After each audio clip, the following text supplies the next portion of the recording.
Sanibonani.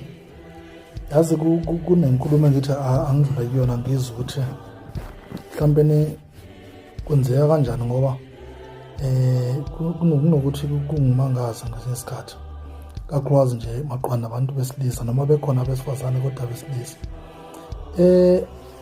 Masiya la kwinkolo ufike umuntu wesilisa enze izinto ezilonga phambane senze lokho yena yiloko bese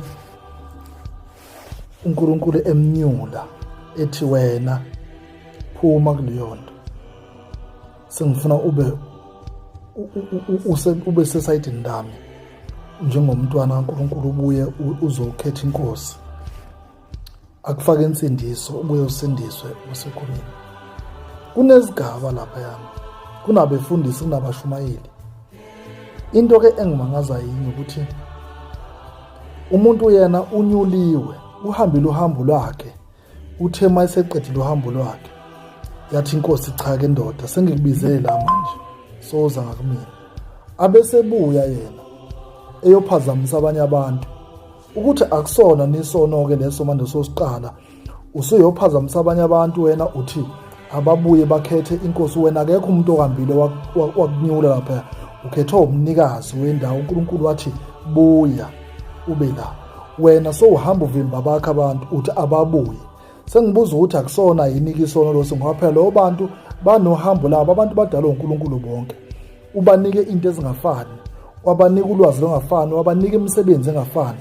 So ngesikhathi umuntu esahamba uhambo lwakhe, wena wamvimba, umbuyisela la enkolweni, abeseyiyeka imandate yakhe ayinikiwe ngenxa yokuthi wena uthi akabuyela ngoba umntwana kaNkulunkulu ufanele enze lokhu. Manje usumnika imiyalelo wena oyinikiwe ukuthi wena usethi uNkulunkulu ubuya njengomntwana kaNkulunkulu, wena sowubuyisa abakho abantu, uncinga abanye abantu esikhundleni sokuthi wena ubuye uhlale okholweni. Umuntu okubuzayo uyena ongamtshela ukuthi no, hayi phela ngumntwana kaNkulunkulu ngibuyele, uNkulunkulu uthi angibuyele insindisweni yakhe. Wena usuncinga abanye abantu.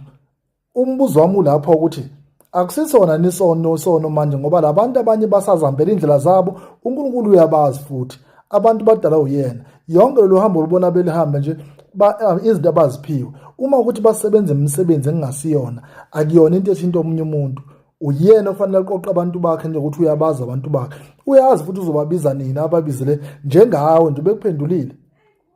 Yini ngamehluko ukuphendula abanye abantu athi soluhambile uhambo lakho ndoda abuya ungene la? Why kufanele kuze kube wena oyophendula abanye abantu, wena ungaphendulwanga umuntu